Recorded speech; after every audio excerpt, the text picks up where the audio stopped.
What's up, Headless Horde? Welcome back to the channel. We are here at ICCCCon. I got two special guests. We're going to be talking a little bit about the year review of Star Wars, a little Mando Season 3, and it will lead us right into the good old Ahsoka series that's coming in August 31st. Can't wait for that. On my right, I have Mr. Flynn Hendricks. I met him here last year at ICCCon. There's so many C's. I know. ICCCCon or ICCC. Yeah, with this one having the Roman numeral V or the 5, however you want to say it. I believe that was ICC4 A New Hope.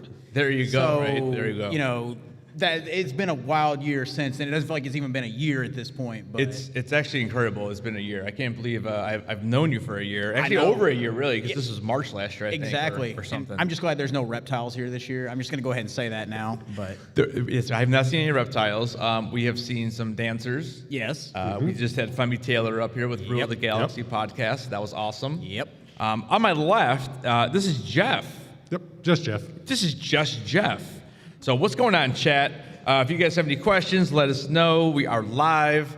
So it's been a year, dude. So what's been going on, man? I know you've been busy. Yeah. So like it literally feels like 10 years crammed into one. There's been like WWE appearances. You shut your mouth, sir. You shut your mouth. Anyway. There was the trip to Anaheim we were both on. Yes, there was Celebration. Yeah, there was Celebration. That was a fun time. Man, what else was there? A whole bunch of acting stuff somewhere in there, something with Amazon. I've lost all track of time. Kids are growing up. Baseball started again. So here we are. Yeah? Yeah, there it is. And Jeff, what have you been up to? About the same stuff he has. You know, I tried to sneak in the Anaheim trip, but couldn't really fit in his carry-on. So. Yeah, my wife packed too much, so sorry. I tried. Yeah, so let's start with Anaheim. So what were your thoughts on the way that the con was structured? And it's funny because we've already had another Star Wars celebration since then. I know. That was over in London. I'll be honest, I enjoyed it, but I think my first celebration was 2019. It holds a more special place in my heart for that. But, I mean, I enjoy getting to meet Ewan McGregor because we were in line for that. You know, it was a bunch of fun stuff, and you meet a bunch of cool people that you didn't think you'd see again from previous conventions 3 years ago now because COVID pushed it all back. And it was a fun time for me, and then I'm not going to complain with having beach time in there, too. So That's right. Yeah, it's funny because, when Ewan showed up there, I was like, oh, my gosh, we got to go, got to get it done. And now Ewan's everywhere. Yeah. You know, and he's actually going to New York Comic-Con in October as well. So let's talk a little Mando Season 3. So we were talking, off camera for a little bit. So give me your overall thoughts. Jeff, if you want to start first, what were your overall thoughts on Mando Season 3? I loved it. Like, just the whole storytelling of it in general. As bad as I hate to say it, my favorite part was when they brought the droid back as the marshal. That was cool. But the fact that they had Grogu riding around in it there for half the season, was pretty awesome too. So yeah, that's good. Flynn, what do you think? I enjoyed it. I think my favorite part of the entire series was building to Moff Gideon finally being revealed. We get the Shadow Council, we get the Thrawn drop, but unfortunately, he's not around too long after that. So. We got somebody at the mic. Oh, hey, we have a question. Big fan, Ned. I listen to your show all the time. Can I ask a question, being a member of the audience? You sure can. Do you think in all 3 seasons of Mandalorian that the Grogu character is overplayed and needs his own show to separate from the character of Din Djarin? Actually, so this leads me into my thoughts of Season 3. I do not think that you should have brought Grogu back because, honestly, in Season 3, Grogu doesn't even do anything. He literally does nothing except for ride around on IG-11 for an episode or so, and he's in the background. And I'll be honest with you, they should have just called it the Bo-Katan season because Mando's not in it either. I love Mando, and the way Season 2 ended, and if you've been following my channel at all, you know my thoughts on this. But I feel like you could watch Episode 1, 2, and then skip over to 7 and 8 and call it a season because I think 3, 4, 5, and 6 were terrible. I will say, though, I saw a meme, and it holds true. I find it hilarious. But if you watch, Grogu jumping throughout the season, it literally looks like they threw the prop and just took freeze frames of it. So I love it just for that. Yeah. But, I mean, that's all I have to say. Yeah, and don't get me wrong. I'm glad they're using a puppet. I'm glad it's not CGI because that's one of my biggest things with Attack of the Clones is when you see Yoda flipping around fighting Dooku. I think it looks ridiculous. Like I liked it and stuff, but like I like it's so funny. You watch that and you go back and watch Empire Strikes Back, and it just looks so much better. It really does to me. So, so what do you guys think about this new Ahsoka series? So what do you think we're going to see here? I'm very excited for it. I love the fact that you see all the internet rumors about like they're pulling from the expanded universe and pulling from the Thrawn trilogy. There's a lot of stuff coming in, like the rumors, or I don't know if they're confirmed now, but Dave Filoni making a movie called Heir to the Empire. So we're getting to see it in live action, and we're actually getting the actor that did the voice for Thrawn in Rebels, Lars Mikkelsen. We're getting him to play Thrawn. That is absolutely amazing. Yeah, I'm glad they got him. Yeah, so he knows the character. He brought the voice, the emotion to it. So I'm excited to see him play it out in live action because Thrawn is one of the best villains they've had. Yeah. And Filoni has taken such good care of that. Timothy Zahn's had input. So, I mean, I'm excited to see how it plays out. Yeah, it's funny because, Timothy Zahn was here last year at ICCC. Yeah. And I remember I went up to him and I was asking him about have you heard anything about them bringing him live action? And back then we got the little name drop of Thrawn. Yep. But he really said he couldn't really say much about Yeah. it. And I know they brought him on to be a consultant and talk about the character. So that's awesome. So I'm glad he's able to get that second chance. I will there. say I did notice when you asked him that question, there was a shiny red dot between his eyes, so that's probably why he couldn't say anything. But Yeah. Anyway, I digress. The mouse is always around. What do you think about the Ahsoka series coming up? I'll be honest with you, I'm fairly unopinionated on it right now. Okay. I've kind of got to watch it first. Yeah. Before I can really. Yeah, give you so anything. there was an article a couple of days ago actually saying that it was supposedly the best Star Wars yet. Well, at least from Disney. Let's not get crazy, right? I mean, I it can is believe Disney. it. It's still KK, so I mean, like we heard the actors yesterday, like Vanessa Marshall, Steve Bloom, Yep. Tia Sakar, Taylor Gray. They all praised Dave Filoni and the prestige that he brings to Star Wars, the way he protects it, the way he honors the legacy. If he's involved with it, I have no doubt that it's going to be, hopefully exceed our expectations. And because it doesn't follow an internet fan theory, I hope fans won't dump on it for that, and they'll give it credit for what he's actually bringing us. yeah. I'm excited for Sabine. Yeah. I wish I wish they would have gave the voice actors a chance. That would have been cool. But I've heard, and this happened with Ashley Eckstein as well. And don't get me wrong, Rosario Dawson is absolutely amazing in that role. For sure. I've met Rosario, one of the nicest people. But it would have been I've talked to Ashley a couple times, and I don't know, where's that respect? To at least offer or talk about. And I know sometimes voice actors don't always look like the characters and stuff. Like Vanessa Marshall. She doesn't quite look like Hera is the character, right. but even Taylor Gray, I don't know. I just feel like They I definitely kind of have- feel I don't want them to feel disrespected Yeah. because how much everyone here loves them. Yeah. This is awesome to have all those Rebel characters here. For sure. It's been fantastic. And I can actually address that from an actor's perspective too, because I've sat and studied with Steve. I'm about to start with Vanessa, and I think she mentioned it yesterday.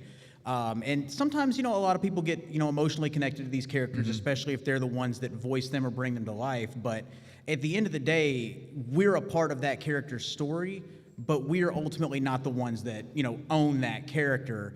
But, it would have been absolutely awesome to see them get the chance to do that and, bring the voices that we're used to hearing, the voices that we love. But I have no doubt, too, that these actors that they've cast are going to knock it out of the park. Yeah. Otherwise, Dave Filoni wouldn't even be moving forward with it. Yeah. So, No, I agree 100%. I mean, obviously he did his homework and he Yeah. he cast who he thought was going to do a great job. And like I said, Rosario did an absolutely phenomenal job in for that sure. in that one episode. Well, actually, she was in the one in Two or Boba Fett three. Yeah. Boba Fett as well. So, but yeah, I don't know. So, what do you guys think? The new Rey movie.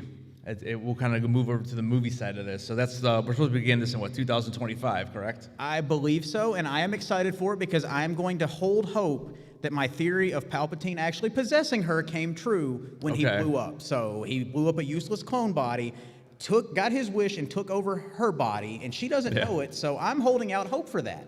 Plus, there's rumors of Mark Hamill and Hayden Christensen being involved. Yeah. So I mean, just don't dump on it before it actually comes out. Look forward to the fact that we're now getting all this Star Wars content we wanted years ago, and just be excited for it because we get to see some of these actors that were saying they were never coming back And, look at how the prequels have aged. We love them now.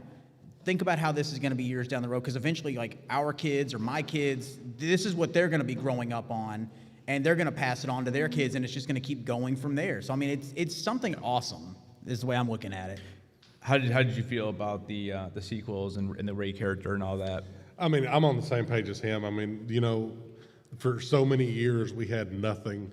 Right. And then this is their way of getting us back into it and bringing it back around and getting more into depth of the backstory and the story that happened before and after. And, it's like he said, Palpatine, hopefully that happened too.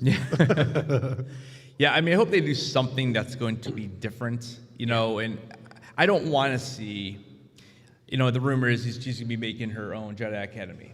Like, I don't want to see that. Right. That's what we should have got with Luke. Can we do something different? I just want something different. I don't want a rehash of a story that have been told from a certain point of view, I guess. Right. But I'm excited because I think Rey's a great character. I just think that what they did, the battling of the directors. I think that was the biggest issue, is that they kind of went back and forth on each other. There was no real plan. Yeah. But I do like Rey as a character, and I hope that they just do it right this And time. I'll be honest, too. I would not complain at all if the story centered around her helping Finn hone his Force abilities, or even if Broom Boy from Episode 8 at the very end came back and was getting trained. I mean, it's just continuity overall, but there's so much to go. And, I mean, there's so many different ways they could spin it. Just, be excited that we're getting the materials, the way I'm looking at it. Yeah, I mean, I'm always excited for more Star Wars, that's for sure. Yeah, so am I. All right. We have a few minutes left. Do you want to dive into a little bit of some Skeleton Crew? How much do you know of this? I know a little bit, but I'm kind of like in the dark on that. Okay, because that's actually dropping later this year as well. I believe it's supposed to be in November. November, December. So I know Jude Law's in it. He's playing another Jedi that somehow survived. They're like cockroaches. They never go away. Yes, that's right. Exactly right.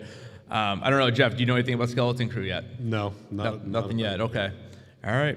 I don't know. What do you guys? So what do you guys have coming up there on your channels or on your podcast? Apparently this weekend I've got like a laundry list of people that want to physically assault me and give me stunners, give me super kicks, or whatever it may be. I did want to give you a stunner. Yeah, and I mean, if you want to do it, it's a concrete floor, so it's your coccyx, your spine. If you want to drop on that, I'll do it. But it's what I've been looking forward to, because that took off so big last year, bigger than I ever expected. And I hate to say a hotel floor is better to bump in than a wrestling ring, but that was the thing. But that's kind of like taking a life of its own and expanded again this year, because I had people messaging me this week, yourself included. It's like, hey, can I give you a super kick this year? Hey, can I give you a stunner? Hey, can I give this? Like, can you chop me? Like, can we raise money for charity at the same time? Sure, There we go, but right? There we go. Yep. I don't know. I might walk away with some missing teeth or a black eye before it's all said and done. Who knows? Where can we find you on socials? Man, you can find everything at Linktree/TheFlynnHendrix. It's got Facebook, YouTube, Twitter, Instagram, all the podcast stuff, online store, website, all that stuff. See me on Raw. See me on, the Southern Kentucky News promoting wrestling shows. It's all right there in one place. So I'm a shill. I make it easy for you to find it. Go to Linktree/TheFlynnHendrix. There you go. Jeff, would you like to promote anything? Not really, no. I mean, I've got a link tree also. It's Linktree/JustJeff 615. There we go. 615? Yep. All right. All right, guys. If you are new to the channel, hit that subscribe, smash that like, and me and my co-host Ryan Milkey, we right now we are diving deep into the Clone Wars. We're doing reaction videos. We drop them every Monday, Tuesday, Thursday, and Saturday. This is going to lead up to Rebels, and we'll be doing all the Rebels episodes, and that will take us right up to Ahsoka. And let me give a shameless plug on that, because you've had me on a couple times. It is an absolute blast getting to go on there and dissect and react to these things, because we did it for Tales of the Jedi. Tales of the Jedi, and there were so many different things that we dove into. So guys, jump on and subscribe to his channel, because you will not be disappointed. It's fun. And it's fan stuff. It's fans diving into this world, and you're along for the ride. So hit that subscribe button. Otherwise, I'll chop you too. So yeah, we'll come out there and chop you. All right, guys. we have a minute left. Which what now? What? I mean, do you want me to cut a promo telling people to subscribe to your channel? Like, you know. Yeah, cut it. Yeah, there you go. Yeah, cut a promo. Go. Well, let me tell you something. If you don't subscribe to the Headless Ned channel, I'm gonna be the cream of the crop. I'm gonna jump off this table and drop an elbow right onto you like you should drop an elbow on that subscribe button. So subscribe to the Headless Ned channel. Oh, yeah. Dig it. There you go. Perfect. There you go. Also, before I'm out of here, check out the Patreon. Special thing in May I'm running. If you sign up for Patreon, you get a special limited edition Lego foil pack, Star Wars. They're very limited edition, so that is something I'm doing right now with Patreon if you sign up in May. All right, guys, we are out of here. If you're in Tennessee, Nashville, come on down to ICCC. We still have a day and a half left. We'll be in the podcast room all weekend. And I appreciate you guys spending a few minutes with me. And don't forget, guys, keep those heads on, and we'll check you guys out in the next video.